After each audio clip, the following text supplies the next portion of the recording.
जनती जे ढोवे के परी लोहा भारी हो, करती हम मन से पढ़ाई हो, ए हो खोज लेती नौकरी सरकारी हो, छोड़ दलो भैया कइल तू लफुआगिरी हो, छोड़ दलो भैया कइल तू लफुआगिरी हो, ना तो करे के परी लफरी हो, ए हो जब गाड़ी पलट तारा परी हो।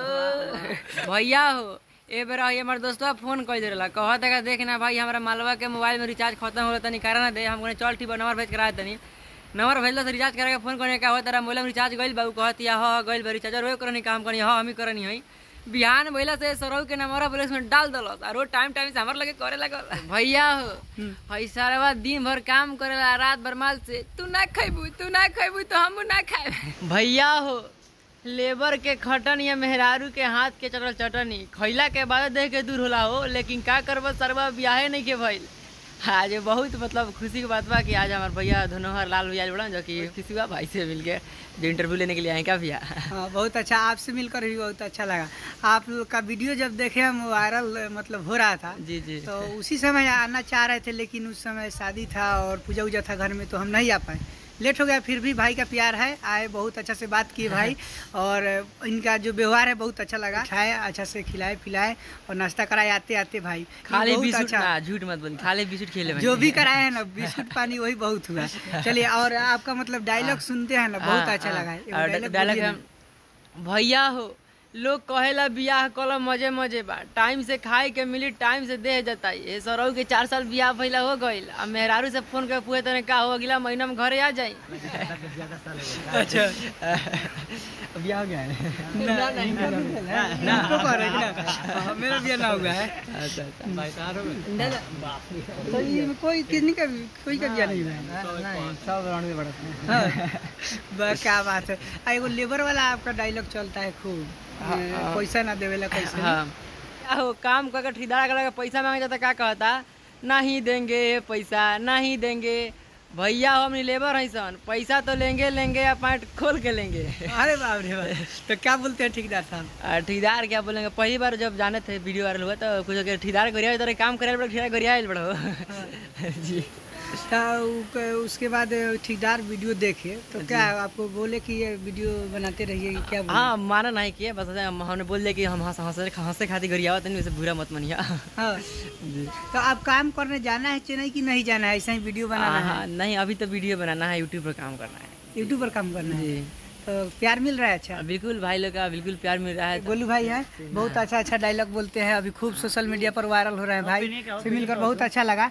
गोलू भाई और आपका एक गाना सुनाइए, तो गाना खूब वायरल हो रहा था। गाना है जनती जे ढोवे के परी लोहा भारी हो, करती हम मन से पढ़ाई हो, ए हो खोज लेती नौकरी सरकारी हो, छोड़ दलो भैया कइल तू लफुआगिरी हो, छोड़ दलो भैया कइल तू लफुआगिरी हो, ना तो करे के परी लफरी हो, ए हो जब गाड़ी पलट तारा परी हो।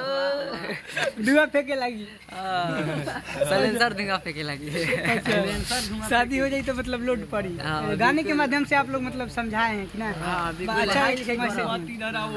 अच्छा मतलब लड़का सब पढ़ाई लिखाई करो अच्छा से, पढ़ाई लिखाई चाह रहे हैं। हाँ बिल्कुल पढ़ाई लिखाई सबसे ज्यादा जरूरी है, क्योंकि वहाँ पे बाहर में बहुत सारा दिक्कत है, लेबर खटाई दिन भर गाँव खटा होता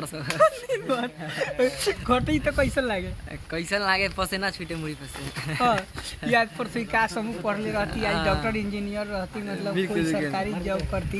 एहसास होला जब लेबर में खटला के बाद एहसास हो कि जब मुड़ी पे धोए के पड़ी तो एहसास हो कि कलम भाई रहे कि लोहा भाई रहे। अच्छा एक और उधर लेबर साहब है, आ जाइए अभी। आपका वो हेल्पर है कि क्या है? नहीं यही लगे थे क्या बाहर? साथ में यही लगे थे। यही लगे थे? अच्छा यही है मतलब आपको ऐसे डायलॉग मारते भैया हो पैसा दिन भर काम करेला रात भर माल से, तू ना खैबू तो हम ना खाए। ये बात कहते हैं? नंबर देते हैं कैसे? हाँ वो डायलॉग था भैया हो ए बेरा ये हमारे दोस्तवा फोन कर दे रहा कहत है देख ना भाई हमारा मालवा के मोबाइल में रिचार्ज खत्म हो तनी करा ना दे। हम कहने चल ठीक बा नंबर भेज करा तनी। नंबर भेजल तो रिचार्ज करा के फोन करने का हो तेरा मोबाइल में रिचार्ज गइल बाबू कहत या हां गइल बा रिचार्ज रोए करनी काम करनी हां हम ही करनी है। बिहान भइला से सरौ के नंबर बोले उसमें डाल दलस और रोज टाइम से हमर लगे करे लागल। और सही में कर रहा था हम नहीं मजाक चले विकास जी क्या बोलेंगे? विकास जी आए धीरे इंटरव्यू लेने। अच्छा विकास जी हाँ बहुत अच्छा लगा है और भाई बहुत अच्छे हैं दिल के। हाँ। अच्छा क्या कुछ कहेंगे? आ जाए हैं इनसे मिले।